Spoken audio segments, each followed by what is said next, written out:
Good evening. I'm joined here today with Kevin Guthrie, our DEM director, Major General Jim Eifert, head of the Florida National Guard, Transportation Secretary Jared Perdue.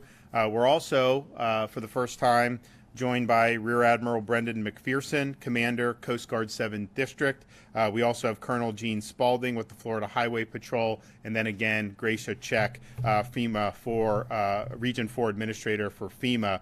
As of 5 p.m., Hurricane Ian is located roughly 250 miles south of Sarasota. It's moving north at 10 miles per hour. It is a strong Category 3 hurricane with maximum sustained winds of 120 miles per hour. As many of you know, these tracks have migrated over the past 2 days, and more recently, starting this morning, the track has migrated south of Tampa. At the 11 o'clock advisory from the National Hurricane Center, had landfall somewhere in the Sarasota area. The 5 p.m. advisory has adjusted that track a little bit more south. And so, again, this is an inexact science, of course, subject to change, but they're now forecasting it to strike land basically at the Charlotte-Sarasota County border. And if you look at that area and you're familiar with that area, you know there's a lot of potential for flooding and storm surge in that part of the state. You also, because of the track it's taking, expect a major impact somewhere in that area, but it's also going to continue moving throughout the state, and it's actually going to exit probably somewhere Volusia, Flagler, St. Johns counties. So that's going to take tropical storm force winds at a minimum up through almost like it's riding I-4. So you're going to have impacts in places like Polk County, Orange County, Volusia County. That's going to be significant winds. It's also going to be a lot of rainfall. And so those areas are already saturated.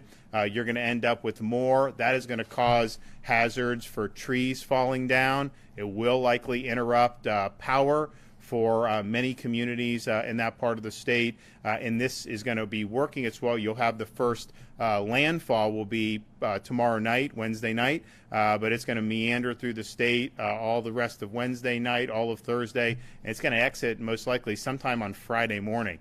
So this is going to be a lot of impacts, and they will be felt far and wide throughout the state of Florida. I want to commend our counties on Florida's Gulf Coast for all their hard work in doing preparations, particularly over the last week. We also have a lot of residents in those counties. Many of them know the drill, but many of them are also new to Florida. And you've seen all reports that we've received from Lee and Charlotte and Sarasota all the way into Tampa Bay area is by and large people are taking appropriate precautions. When you look at storm surge of this nature, that is a very life-threatening hazard when you're talking about 10 feet, 12 feet of storm surge, which you could see in certain parts of this when it makes landfall. It's also going to produce a massive amount of rain. It is going to produce major flooding. The storm, when it impacts land, it's expected, yes, it will weaken, but it will also slow, which means it's just going to be churning out rain, moving at a snail's pace. That rain is going to pile up very quickly in different parts of Southwest Florida. So these hazards are real. We want people to be able to take the appropriate precautions. Listen to your local emergency management officials. There have been evacuations now in place for some time up and down the Gulf Coast of Florida. As the storm moves in, you're going to potentially have directives issued from folks in the interior of our state or even on the east coast of the state for low-lying areas that absolutely could end up flooding due to this storm. So listen to that and heed those instructions and make sure you're doing what you need to do to be able to protect yourself. So we now have over 2.5 million people that are under some type of evacuation order, and that includes people in counties such as Charlotte, Citrus, Hernando, Hillsborough, Lee, Levy, Manatee, Pasco, Pinellas, Sarasota counties, Collier, Gilchrist, Glades, Highland, and Taylor counties. Make sure you know your evacuation zone. You go to floridadisaster.org/plan-prepare, floridadisaster.org/plan-prepare. we can rebuild property, we can fix infrastructure, you can fix your home. You don't get a mulligan when your personal safety is at risk. And so we know this thing is going to be hitting the state directly sometime tomorrow evening. You still have some time, but that time is rapidly running out. Florida Department of Transportation and Florida Highway Patrol have been in coordination. Once the traffic on I-4 reduced to under 40 miles an hour and you started to see the buildup, they have activated the emergency shoulder use on I-4 eastbound from Tampa to Orlando. This will add capacity and will allow the evacuations to move more quickly. In this area, motorists can use the left shoulder. And then in Orlando, where the shoulder use ends, there are several roads where motorists can move north or south, or they can continue on I-4 in the normal traffic lanes. And we do emergency shoulder use rather than the one-way traffic because you still need to be able to get people into where the storm is coming with supplies and all sorts of other things. And so this has been studied by this department for a decade, and this has proven to be the superior way to do it. There is not yet emergency shoulder use on I-75 because the traffic is flowing. If that traffic does go to the point where it's under 40 miles an hour sustained, then they will execute that. Why wouldn't you just execute it regardless? Well, because it's hazardous to have people going 75 miles an hour on a shoulder, and that's where the traffic has been by and large. But we understand that can change, and the FDOT has been instructed by me and Kevin to make sure that they make those appropriate adjustments. We've also suspended tolls on additional roads. We had all the tolls in the Tampa Bay area, of course, as well as I-75 going into Alligator Alley. We now have State Road 91, the Turnpike Mainland from Osceola Parkway north to I-75, State Road 417, Southern Connector Extension, Central Florida Greenway, and Seminole Expressway. State Road 429, the Western Beltway, State Road 408, State Road 429, State Road 528, the Beach Line, State Road 414, State Road 538, State Road 453, State Road 551, I-4 Express, and State Road 552. So those are all the main toll roads in Central Florida. We have the Tampa Bay area, you have it going into Alligator Alley, and now you have that. A list of all the facilities can be found at fdot.gov/Ian toll suspension, fdot.gov/Ian toll suspension. And as we continue to monitor the path, if there are more tolls that need to be suspended, of course, we will do it. We announced earlier today, but want to make sure everyone knows that if you are seeking shelter in a hotel, that Expedia has partnered with Visit Florida to provide access to hotel rooms in our state. If you go to expedia.com/Florida, expedia.com/Florida, you can see what is available. And again, if you're called upon to evacuate, you don't need to necessarily evacuate hundreds of miles away. You're being called to evacuate because of the threat of storm surge and flood risk. If you get to higher ground, most of the places in the state of Florida are going to be able to handle hurricane force winds, and so you'll be able to be there for the storm and then hopefully return as soon as possible.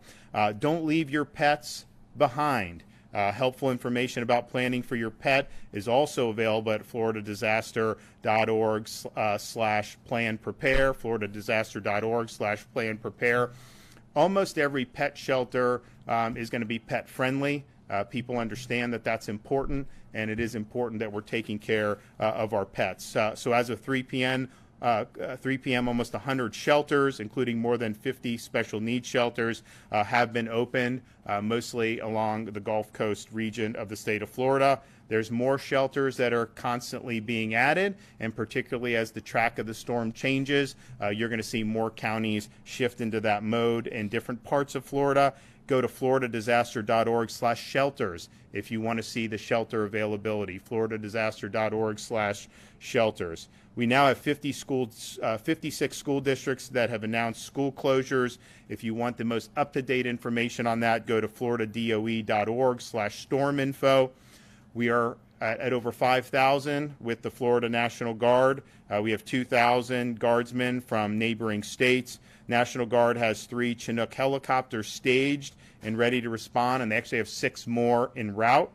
We have 5 urban search and rescue teams activated. We have 3 additional teams on standby as needed. And we have FWC, Florida Fish and Wildlife Conservation Commission, has officers placed all around the state in anticipation of heavy rains and flooding. They have high water vehicles as well as shallow draft boats that are available for immediate deployment in a search and rescue situation. We also have aviation assets for FWC that are on standby.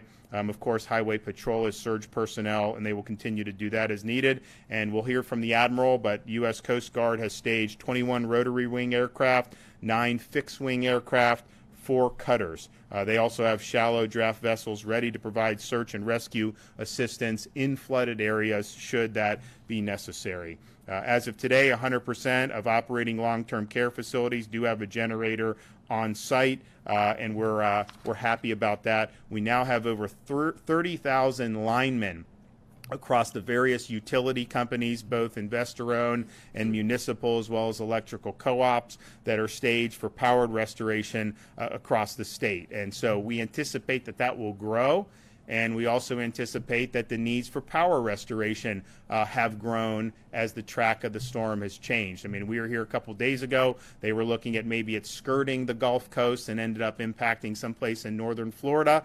That obviously would be less power impact than having a direct entry into southwest Florida and then cutting across the state where it's going to impact millions and millions of people. So they all understand that, and the impact area really spans all of their different customer service areas. I mean, you're going to have FPL, Duke, TECO, all of them are going to be impacted by this, and all of them have people that are ready to go. We've gotten at Florida DEM about 730 requests for assistance. Over 600 have been fulfilled. Others are on the way. Some can only be fulfilled once the storm hits, and they will be. As the track of the storm has shifted more south, Kevin Guthrie has shifted more resources to the southwest portion of the state, and so you have folks that are there, medical, shelter, a whole host of different ways to be able to help the folks there. We are bringing in more than 1 million gallons of fuel to support response efforts. We have 10 feeding kitchens staged in the area through our nonprofit partners. And then 15 hospitals and over 100 healthcare facilities have been evacuated across the Gulf Coast. For facilities that are not evacuating, it is our expectation that visitation is not restricted and patients are still able to see their families. But we do appreciate being able to speak with a number of folks with major hospital systems. If you have hospitals in low-lying area, they have a plan. They know this, they could be called upon to do it, and they've executed those plans. And we appreciate that, and we appreciate them working hard to keep these patients safe. Again, if you have any questions about what to do over the next, obviously, if you're on the west coast of Florida, this is something that is much more imminent. You are going to get, as we get into Thursday and Friday, you're going to see impacts all the way to the east coast of Florida. This thing's going to exit the state of Florida and most likely end up getting stronger, riding into the Atlantic, and then probably hitting Georgia, South Carolina, someplace like that. So this thing's the real deal. It is a major, major storm. I want the Admiral to come up and talk about some of the things that they're doing, and also just for me to be able to say we appreciate all the folks in the Coast Guard. Many are Florida residents, many are stationed here, and we appreciate the great job that you guys do. Yeah, thank you, Governor. So as the Governor said, I'm Rear Admiral Brendan McPherson. I'm the Senior Operational Commander for the Coast Guard in the Southeast, including the state of Florida. And we are working very closely with our local, state, and federal partners to prepare for this very dangerous, life-threatening storm. Our first number one priority is search and rescue and saving lives. So in order to do that, we've already dispatched 30 aircraft to the region. One of our largest air stations is right here in Clearwater. And so we've evacuated those aircraft. We've moved them to West Palm Beach. We have aircraft pre-positioned there, Miami, as well as Mobile, Alabama. Those aircraft will be ready to move into the area as soon as the conditions allow them to fly in there safely. I'd like to take this opportunity for anybody that is second guessing, there's still time to evacuate. I would encourage you to do so if you are in one of those evacuation zones. While it sounds like we have a lot of resources, and we do, we really think it's more important that people evacuate, follow the local officials' guidance on that because of the strain it can put on it and the dangers to them and our air crews. In addition to saving lives, the other thing we're really focused on is being ready to reopen the ports as soon as the conditions allow. We have Coast Guard cutters and teams specially trained to be able to do that. Standing by as soon as conditions allow, we'll be working with our partners from the U.S. Army Corps of Engineers, along with NOAA, to conduct surveys, identify any hazards, and then open those waterways so that we can move commodities into the port of Tampa Bay as soon as possible. We recognize that those ports are critical to the safety, security, and the prosperity of the region. In addition to that, we'll also be prepared to respond to any spills or hazardous spills in or along the waterways, and we'll continue to work with our local partners along with EPA to do that. And finally, we will be ready to receive any mission assignments we may receive from the state of Florida through Federal Emergency Management Agency. And lastly, as the governor indicated, the Coast Guard is not only responding to a hurricane, we are impacted by this as well. Nearly 5,000 Coast Guard men and women and families call this area home, and so we're doing everything we can to support them to provide the assistance they need as they evacuate and their loved ones stand the watch. Thank you, Governor. Okay, Kevin Guthrie. Good evening. Thank you, Governor, for your leadership. You've been right here with us the entire time, so I certainly appreciate that, and I know the men and women of the Florida Division of Emergency Management do as well. Florida Division of Emergency Management remains in constant contact with all 67 counties. I have called about a dozen of those individuals in the highest impact area today. We currently have more than 700 active missions, as the governor has already mentioned. This includes coordination of resources such as trucks of food, water, generators, pumps, and most importantly, staff to staff shelters. We're mobilizing and deploying over 100,000 tarps to protect homes from storm impacts after the disaster. 5 Florida urban search and rescue teams are activated and will be prepared to deploy to impacted areas around the state as response and recovery efforts begin. We have federal USAR teams from Texas, Virginia, Indiana here to help us as well. We also have another team from Ohio that is currently mobilizing. We have state emergency management agencies from around the country that have mobilized. We have about a dozen stretching all the way from Montana and Colorado all the way to the East Coast that have come in to assist us. We're currently coordinating the provision of meals for first responders staged in Orange County. If residents have any questions about resources for Hurricane Ian, I urge them to reach out to their local emergency management agency or public safety office. If they cannot find the information there, they can go to our website at floridadisaster.org/plan-prepare. At this point in time, I urge everyone that is in an evacuation zone that has been asked to evacuate, the time is now. You must evacuate now. There will be a point in time where you will not be safe to travel the roads. The time to evacuate is now. Get on the road. I want to further emphasize this, and many of you know that I was a local emergency manager before I came here. There will come a point in time when local public safety officials will not be able to respond to your help, your cry for help. They will not be able to do it. And you may be left to fend for yourself. Again, the time to evacuate is now.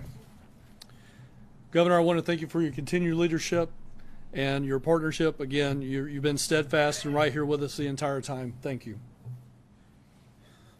Yeah, and one of the things I think in terms of the evacuations, of course, you have some areas that are in barrier islands, of course, would be very prone to storm surge. You also have in Southwest Florida, really throughout the state, but certainly in the communities that may get hit with the initial impact of the eye of the storm, you've got a lot of mobile homes, and you have folks, and actually the way those are done, they actually can withstand 100-mile-an-hour winds. In South Florida, I think they have to do up to 110 to be certified.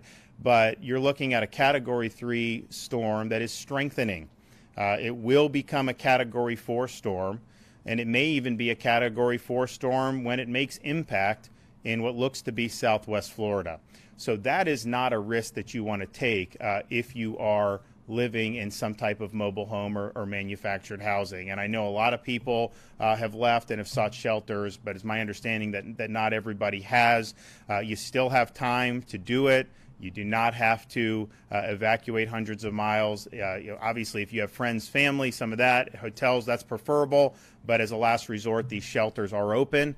And I would just urge people to take advantage of that. I know it's not easy sometimes to leave your home, and I know people don't want to see anything bad happen when they get back. But the stakes are high. This is a very powerful storm. It will weaken once it gets onshore, and by the time it moves through the state, it's not going to cut through the whole state as a Cat 4, but it very well may make impact as a Cat 4, and that's really, really serious business. Okay, any questions? Yes, sir. Governor, how would you characterize your conversations with President Biden as Ian approaches? So I have not personally spoken with the president, but FEMA has approved our pre-landfall request. We've had Gracia here really since the weekend. Gracia's been here. She's always around here. And so we feel like we have a good relationship with FEMA. I'm happy to brief the president if he's interested in hearing what we're doing in Florida. My view on all this is you got people's lives at stake. You got their property at stake. And we don't have time for pettiness. We got to work together to make sure we're doing the best job for them. So my phone line is open, and we're happy. But we do appreciate the quick approval of the pre-landfall declaration. Can you clarify the 2.5 or about 2.5 million people that are in hurricane evacuation zones? How many of those are in mandatory evacuation zones, and how many are voluntary? I think they're almost all are mandatory. I would say there's some counties that just don't do mandatory. Their view is we're going to issue this guidance. They urge them to do it, but their view is we're not going to go take people out of their homes or whatnot. So some of that may be a distinction without a difference. It just depends on how the counties apply it. Are you hearing anything about the hotel situation across, interior Florida, where people are leaving the West Coast, heading inland? Is it filling up and backed up at hotels? So we have members from the FRLA that are a part of our ESF 18, which is our business and industry sector, just right here on the floor to give us that information. Right now, they have not come to us and said that there is, no vacancy in essence. So again, I reiterate what the governor has already said. Expedia.com/Florida to start finding hotel rooms if you're in a situation where you have the means to pay for a hotel. Certainly there's still vacancy in the state of Florida for that. If you cannot afford that, then you need to be moving to a shelter, and you need to be doing that now. Yes. FEMA Administrator Chris Wells said today that she acknowledged concerns that Florida, as was said, lacks response to the storm so far, and that Whoa. Give me a break. That is nonsense. Stop politicizing, okay? Stop it. We declared a state of emergency when this thing wasn't even formed. We've had people in here. You've had counties doing. They've done a lot of hard work. And honestly, you're trying to attack me, I get, but you're attacking these other people who've worked very hard. And so that's just totally false. I don't think we've ever, certainly since I've been governor, declared a state of emergency this early. We made sure that we were very inclusive with it. We said that there was a lot of uncertainty, and we've worked to make sure the preparations that have been done and all this stuff, you talk to the people at the counties when they've needed something, stuff gets there very quickly because of what Kevin and his team have done. Can we also get you to talk about the historical significance of this storm surge? I mean, we have had hurricanes in the past that have had a lot of water, but are you doing anything differently because of the amount of water and the way it's looking like it could land, as you said, sit in a part of the state for so long? Well, I think that's why you have evacuations that have been ordered in the low-lying areas. And again, that's a county decision, but it's a decision we've supported and we've worked with them on because you do have potential historic storm surge. Now, we were here 24 hours ago. You were looking at maybe 10, 12 feet in the Tampa Bay area. Now that has shifted to where that type of surge may be further down the coast in southwest Florida. You have Tampa is still going to get potentially significant storm surge as well. And so that is something at that level is life-threatening. You also have the situation where you could have almost like Hurricane Harvey was in Houston, where it gets onshore and is just slowly moving and meandering, dumping water and water and water, and that's going to pile up, and that's going to cause a lot of problems with flooding. And so, we've been talking about that the whole time. People understand that. That's why the evacuations have not just been the barrier islands, but areas that are susceptible to that type of flooding. And I think if you look at like Charlotte County and some of those areas, you have a potential for major inundation there, and it's not just the people that live on the coast. And so that message, I think, has been delivered by the local emergency managers, and I think they've done a good job. Governor, on power restoration, you had mentioned because the storm is going to be basically sitting over much of the state for 2 days, maybe more, should people expect to have restoration crews not be able to access that area for a good while, more than usual? And do we have crews in areas, I guess, southeast Florida that can get in there when it's appropriate? So right. I mean, we've said from the beginning, people are going to lose power, and you need to be prepared for that. And it's not going to be something that's going to automatically just go back on very quickly, because you're going to have extensive damage, and you're going to have crews be able to get in. Roads are going to have to be cleared. Some places where they may have to go over bridges, those are going to have to be inspected. So people should just understand that. Now, there's a whole host of manpower that is stationed to be able to get in there as soon as possible, because clearly we want people to be protected when the storm hits. That's first thing, protect lives. Then if there's somebody that's in jeopardy after the storm hits, the search, the rescue, we have assets that are stationed for that, very, very significant. Then in terms of what do you do to get the normal society back, resumption of key services, starting with power, obviously fuel, communications. I've been in contact with AT&T, Verizon. They have an enormous amount of assets, and so those assets are deployed, and they are going to be responding, because we know how important it is to be able to communicate. We do have fuel contracts, and we'll work to make sure the fuel is done. But I think it also depends on the extent of the damage. I mean, for example, Kevin has been working with the utilities to make sure that if there's damage to transformers, that we have the ability to get a replacement. We're not exactly living in a great supply chain environment right now, and so that's something that we've been sensitive to, and Kevin's been sensitive to. So you may have problems there. Now, if you have the replacement part, that makes it better, but that's going to cause that. How extensive is the damage to where these crews can get in? Now, FDOT and Highway Patrol, they're going to work to clear these roads, because that's something that's very significant. But I would also say you're going to likely have power go out in a lot of parts of the state as this thing goes through. I mean, you're going to have tropical storm force winds in, say, Orange County, in Seminole, in Volusia, Flagler, those places. There's going to be trees knocked down. There's going to be power lines knocked down. So there's going to be a lot to take care of. So we've got the manpower ready. They're going to work as hard as they can. But I don't think anyone should go into this thinking, that somehow they may lose power for like one night and then it's just all going to snap back on. You're talking about really, really significant impacts. In terms of supplies, because obviously we have the ports closed down, and I know there's some concern with fuel, obviously, but are there other impacts that the general consumer across Florida might experience as we go through this process? Because if we have the ports closed down, we may not have the commodities coming in. And I don't know if that's you or...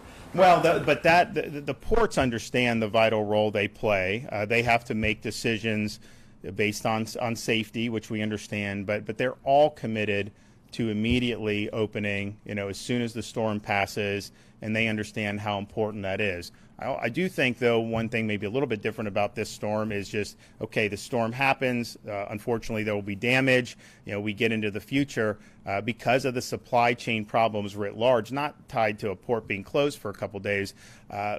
Replacing things in your house, doing things like that, it probably will take a little longer than it did in the past. And that's not anything unique to Florida. That's just the fact that we have so many interruptions that we've seen, and the supply chain has been struggling for quite some time now. But at the end of the day, the ports understand the vital role they play. We're committed to doing whatever we need to do to help to make sure that, and I know FDOT is as well, and we want to get the goods coming back as soon as possible. Okay, thanks so much. Bye-bye.